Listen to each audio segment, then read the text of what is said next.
Charlotte Hornets, great. One of the best players of my childhood, one of my favorites. I saw Space Jam and I was hooked from the second I laid eyes on that movie. So super excited to have you on here. Of course, part of the inaugural Charlotte Hornets team, and the Charlotte Hornets are doing something special tomorrow around NFTs. So the opportunity is just truly special to have you on. Thank you for joining us, Muggsy. Oh, thanks for having me. I mean, it's a great opportunity to be here with you all, especially this new platform that's been created. So I'm excited to be here. Yeah. So to the audience and we'll wait for more viewers to trickle in a little bit, but to the audience here, what we can say definitively is that these NFTs are going to be special. If you think about sports memorabilia over the last 100 years or so, imagine being able to buy the first kind of ticket in sports history. And that's kind of what the Charlotte Hornets are doing tomorrow around these NFTs, commemorating their franchise's history, commemorating all that they've done for years, really, around Charlotte. Of course, the franchise moved to New Orleans, came back as the Hornets, or came back as the Bobcats. But I think there's just so much rich history for the Charlotte Hornets franchise. And Muggsy, you've been a core part of that. And of course, you had your rookie season in Washington, but you actually played your college ball just down the road from Charlotte at Wake Forest. So I'd love to kind of hear a little bit from you about that experience of playing for the Charlotte Hornets, the inaugural team, and kind of what that maybe opening night in 1988 was like. Well, that was kind of a recreative of my rookie year. Even though my first year was in Washington, but coming and being part of the expansion team in '88, and as you alluded to, having the with the Carolina, exciting. I was kind of cautious at the beginning because I got drafted so high, and the organization decided to give up on you so early. But it couldn't have been a better place to come to, and with Charlotte and with the Hornets at that particular time. And it was crazy. I mean, I can remember that very first night. We had our game against the Cleveland Cavaliers, and for us to go in the arena to see all the fans dressed up, I should say, the ladies in gowns and the men in tuxedos. I mean, it was such an exciting moment. And here they we playing the Cleveland Cavaliers, and boy, did they put a whipping on us. They beat us by 40 points. But after the game, as we walking off the court, the crowd just stood up and gave us a standing ovation. And from that moment on, I knew we was in a special place and we was in a special town, and these fans really made it special for that first year. I mean, and that's one of the things that I always will remember. Yeah, I'm fascinated by that experience of being a part of an expansion franchise. Not many players have that opportunity. And, Charlotte, of course, has had two instances of expansion franchises in the past, 30 years or so, I guess slightly more than 30 years. But that first night, or I guess like leading into training camp in '88, kind of, what was that experience like, just having everyone be the new kid in town, so to speak, on this team? Well, it was kind of, need to get used to, because we was a mixture of guys. I mean, we had a bunch of veterans as well as mixed in with some young guys, myself, Steph Curry, Rex Chapman, and early on, and then we had the likes of the Kelly Tripucka, Kirk Rambis, Earl Curtin, and Robert Reed, Ricky Green. These guys have been established. They was pretty much on the downside of their career, and here a couple of young guys was coming in. So, our very first training camp was at the Grady Cole Center. He was down at the Grady Cole Center, just battling it out before we actually moved out to Fort Mills. And just imagine a professional team in those little settings and those type of locker rooms. It wasn't nothing fancy. It was pretty much a created space that they got for us. So that was a memorable moment for us.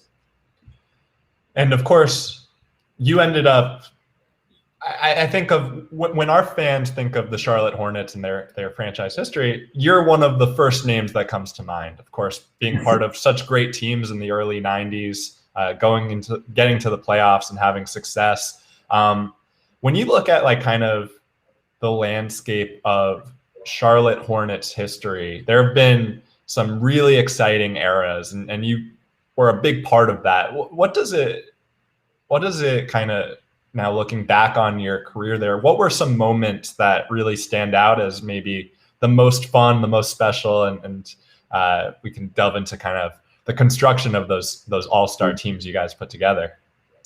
Well, those were some really good teams, but you gotta go back from the beginning.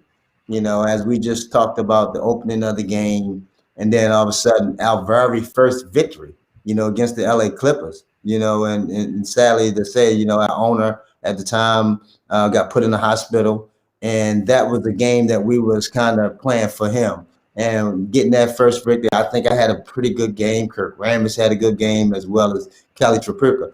So that was a really good moment during that time. But then fast forward, we've started to get some draft picks. We got the likes of Larry Johnson. Then all of a sudden the likes of Alonzo Mourning. Now we was on the big stage. We got national players.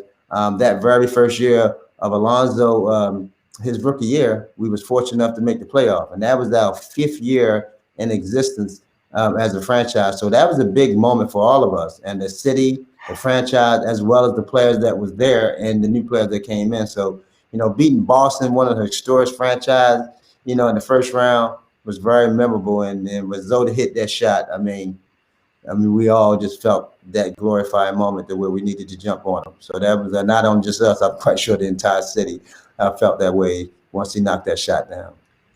Now, to the Top Shot community that's tuning in and watching, I think one of the, when people look back on your career, obviously your height is the first thing that a lot of fans think of, but you were a problem, man. All 6 seasons from 89 to 95, top 10 in the league in assists, only finished below top 5 once in that 6-year span. And you averaged a double-double for a season. So, I mean, I'm sure you've gotten this question hundreds of times in your life, but like, what was it like going up against these giants? And of course, the famous picture is you and Manute Bol back to back from the Bullets days. But I would love to kind of hear, obviously, height never stopped you. You commanded respect around the league, and you proved to be one of the best point guards in your kind of tenure as an NBA player. Well, I always had that mindset, for me, if you playing against the best, you have success against the best, you need to be included with the best. So that mindset allowed me to reach the highest pinnacle, which was the NBA. Playing against these guys, I mean, that was your peers that you was going against. I mean, we had a game plan, and I was the starting point guard for our organization. So I had to understand who I was going against, and I had to make sure that I stood more towards his strengths as opposed to, and, played more to his weakness as opposed to his strength. So that's something that I understood, and being able to, to succeed and be one of the top assist leaders, during that time, I was healthy then. I was averaging, before I had these bad knees start to go down on me. And I was healthy enough to where I could go out there and put up some good numbers. But I had some really good teammates in order to make that happen. The likes of Adele Curry shooting the lights out over there. LJ doing his thing, slamming highlight, just like Bridges is doing today. And then we got Alonzo Mourning was in the middle, just, creating havoc. And we just had a nice little balance. And Kendall Gill at the time, we had Kendall before we was able to get Hersey Hawkins. So we just had a nice balance. Johnny Newman, Kenny Gaddison, a really good core that where we was able to excel. And unfortunately, it wasn't long enough. Yeah, well, you obviously overlapped with a certain player in Chicago during your NBA career that, demanded and commanded the respect of all his peers. But, I look at those Charlotte teams, and between Larry and Rex, 2 of the best dunkers in NBA history. Dell, of course, needless to say, a sharpshooter in his own right, and his legacy will live on as kind of the parent of the best shooter in NBA history with Steph, of course. But yeah, I think like one thing that maybe the younger generation doesn't realize is just how rich and exciting the Charlotte Hornets of the 90s were. Of course, iconic color scheme and jersey scheme, and the court was awesome. But that team really, in a lot of ways, played kind of a type of basketball that's maybe more familiar to today's game, with just the shooting and the athleticism and the switchability, so to speak. Yeah, we was an upper type tempo type of team. You know, we love to get up and down the floor, especially myself, love to push the basketball. And we was that type of team. We had some characters on our team as well. You know, we had a grandmama, you know. So, you know, the guy that wore a dress, and then, you know, with Zoe, his relentless, and, you know, the personalities that we have, I think that allow us to become also well recognized nationwide. But the style of play, and we were very productive. Like I said, you just mentioned, you know, I was in the top in assists for, you know, those, you know, for 6 to 7 years in a row. You know, myself, Mookie Blaylock, and John Stockton was the three leading that list before I got hurt and started having problems with my knees. But we just had a nice mixture. We had guys that really starting to become more understanding of the NBA, you know, in terms of how to play and how to be successful in it. But again, injuries always come into play and they kind of derail you. But you made a valid point. We had another guy by the name of number 23 that was kind of everybody, a thorn in everybody's side that would prevent anybody from moving forward. And his name happened to be Michael Jordan. Yeah. And of course, Michael Jordan now plays for the Hornets, or doesn't play for the Hornets, but is the owner of the team, and has been, you know, well deserved. One of the true innovators among the owners in the NBA, and of course that's represented by being the first owner to turn in-game experience, like showing up to the Hornets game tomorrow, into a potential opportunity to claim a limited edition NFT. So I'm just really excited about what this could be. I know that the Hornets have a big reveal planned for tomorrow's game, and I'm just gonna kind of stay glued in and see what this NFT looks like. But only 88 in the world. If you go to the Hornets game tomorrow, you'll have the opportunity to acquire it. They're going for a real bargain, $4.99. So, you know, this is, I think, as far as collectibles go, just the start of a whole new generation of collectibles. And if you're a Hornets fan, I think there are going to be way more than 88 people that really want to get their hands on something like this. They're going to be gone in the very first 30 seconds. I mean, something like this. I mean, it's so innovative. I'm loving this. To be able to have a limited edition, only 88 creative.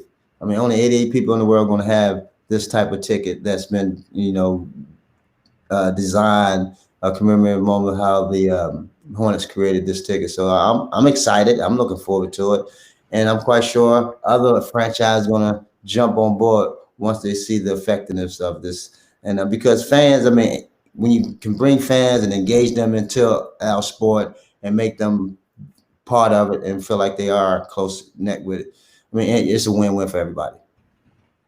Now, Muggsy, have you been following the Hornets this year? They've been kind of a pleasant surprise in the East. Look destined to, at the very least, play in the play-in game, still angling to maybe get into the playoffs and bypass the play-in game. But what an exciting team, am I right? Yeah, you know, I've been following the Hornets. You know, that's the, you know, I cut my wrist, I probably bleed teal and purple. So I'm a Hornets all through and thick, you know, and that's serving as an ambassador. I must follow them. But that's just another additional bonus for me. But I love this team. I mean, it's a really exciting team. It reminds us back in the 90s because they love to get up and down the floor. And they got a point guard who loved to pass the basketball, who like to make guys around you better. And guys who play with a player like that, they run, they get to their spots, and they know they're going to receive the basketball. And that's a exciting brand of ball that you want to play. And I'm loving what Mitch Kupchak and Michael Jordan has done in terms of acquiring the type of players they have thus far. And if we can keep that core together, you know, no telling what can happen. Additionally, what we possibly could get in the free agent market or possibly in the draft. So I'm excited.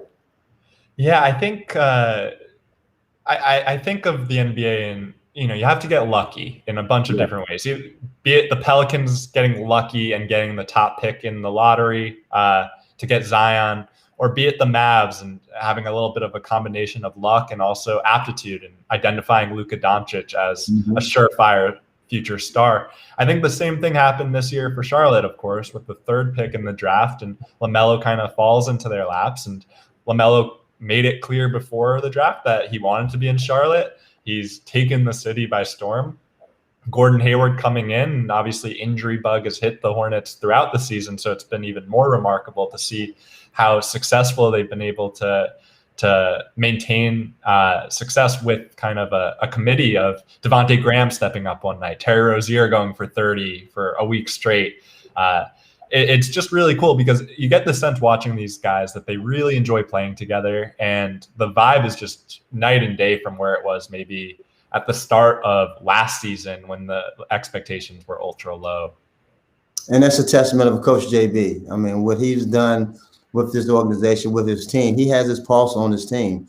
I mean, being able to change up the lineups when guys go down and still keeping them afloat and being in the playoff hunt. You know, Gordon Hayward, when he went down, I think it really hurt the team because they were starting to gel. Melo was really starting to understand how to play this game and how to control the tempo of the game and getting everybody involved. And then when Malik came back and his contribution and what he was doing, I think they were starting to see the fruits of what they possibly could be.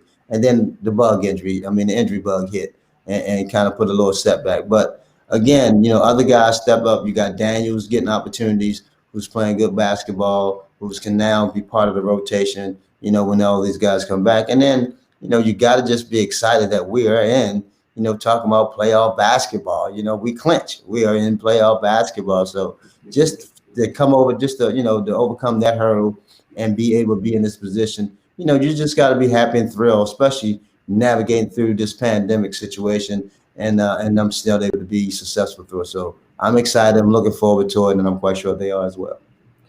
Now, Muggsy, maybe taking a step away from your time with Charlotte, and just obviously you played in what I think a lot of fans consider the golden age of basketball. Of course, Michael Jordan playing, Hakeem Olajuwon, countless superstars. I'd love to kind of hear, were there players, peers of yours that, you know, maybe you weren't playing them that night, or maybe you had the night off, but they were must-see TV. You would tune in to watch them play just because you couldn't get enough of watching them? Oh, we had a whole slew of guys was must-see TV back then.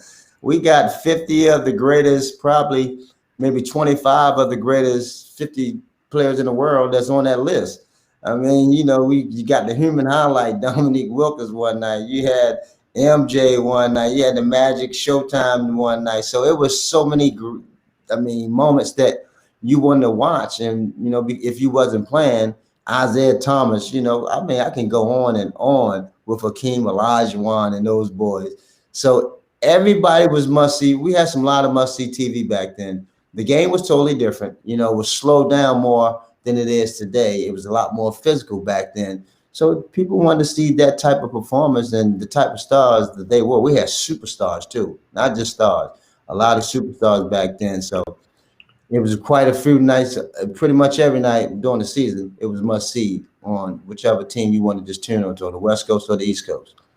Now, when you mentioned it, right, way more physical back then. And I think as the game has become more perimeter oriented, more shooting oriented, I wonder, like, do you ever kind of think, man, I wish I was playing today? I think I would have been able to pick twice as many pockets and come up with, like, I don't know.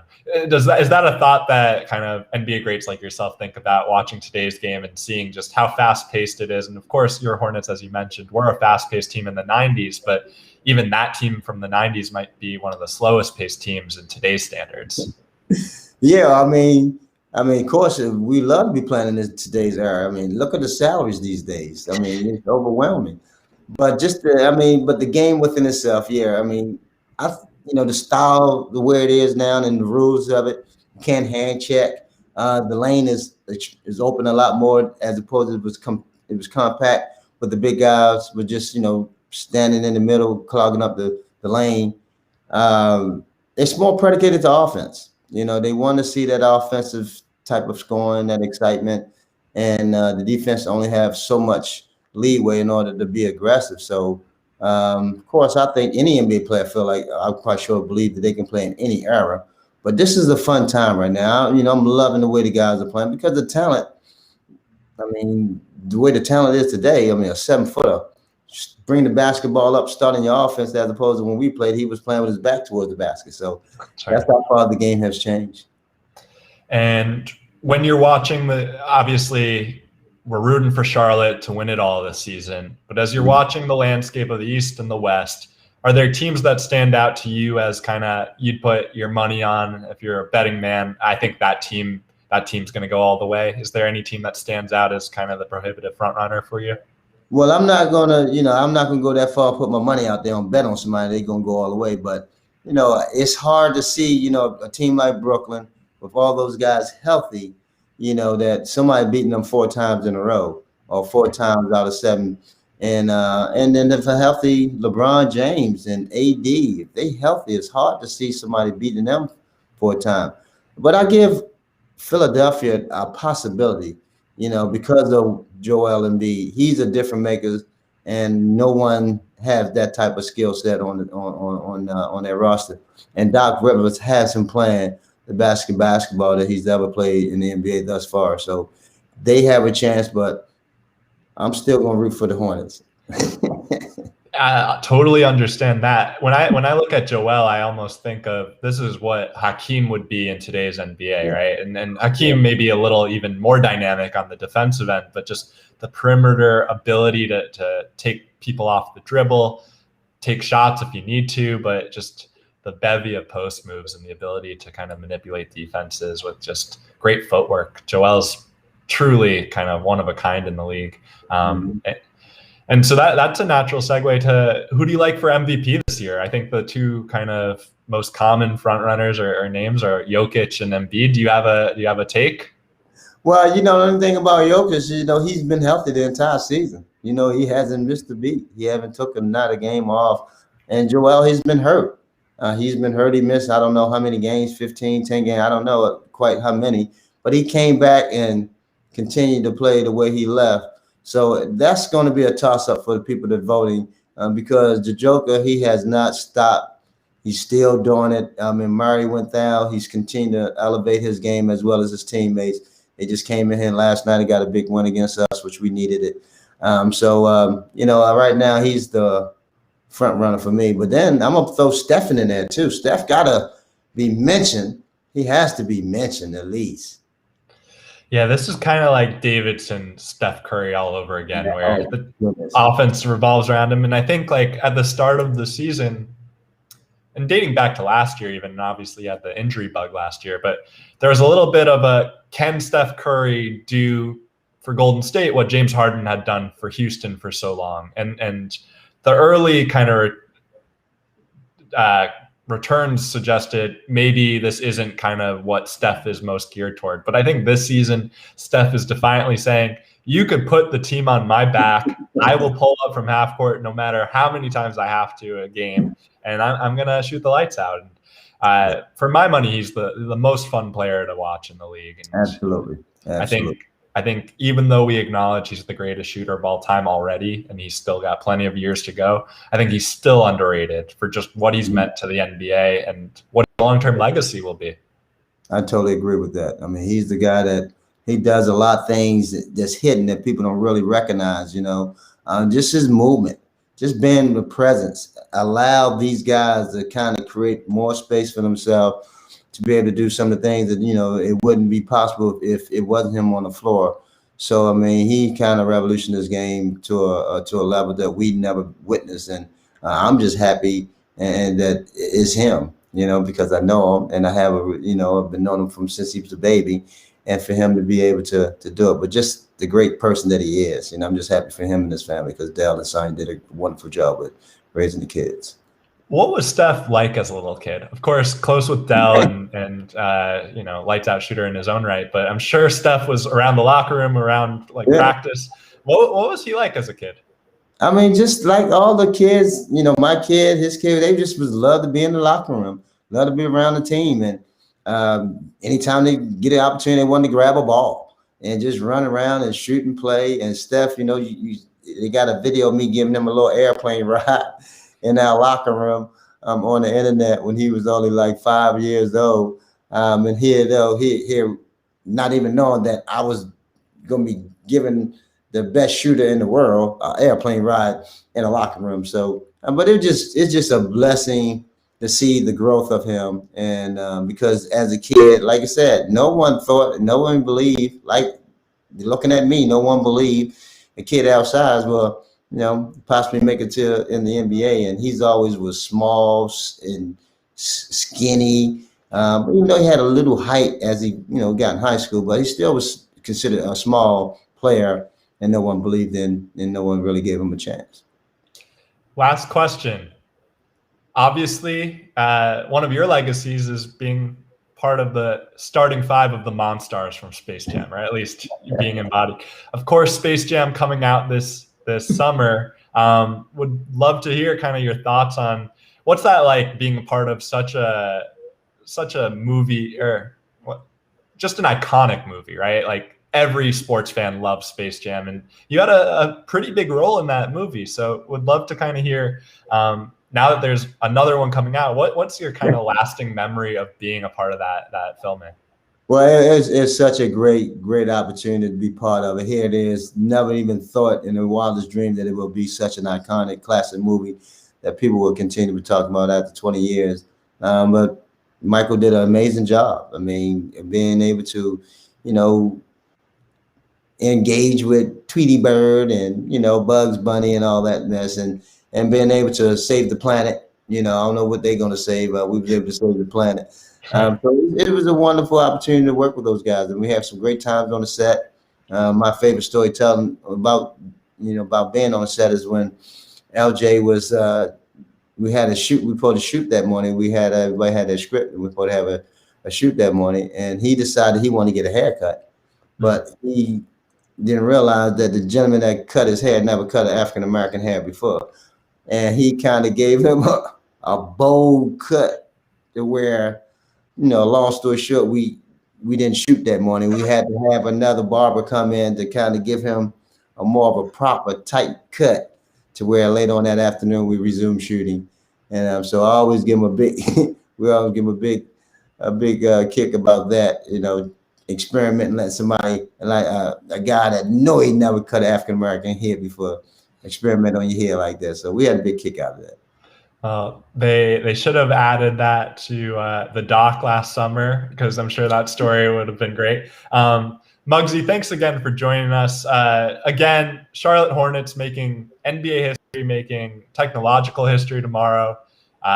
88 NFTs commemorating the Charlotte Hornets franchise, selling for $4.99. Get yourself to the arena if you want one of these. They are going to be in hot demand. If you're a Charlotte Hornets fan, if you're a basketball fan, if you're a sports fan, what they're doing tomorrow, truly special. And Muggsy, of course, one of the most iconic players from Charlotte Hornets history. Can't thank you enough for joining us, and super excited about what this could be. Yeah, I'm excited. Thanks for having me. And everybody go out there and get one of those commemorative fan tickets. I mean, $4.99, only 88 limited edition. Whew, man, I tell you. And you can get it off your app. It's right there at your fingertips. Get it. Appreciate you having me. Thank you, Muggsy. Thanks.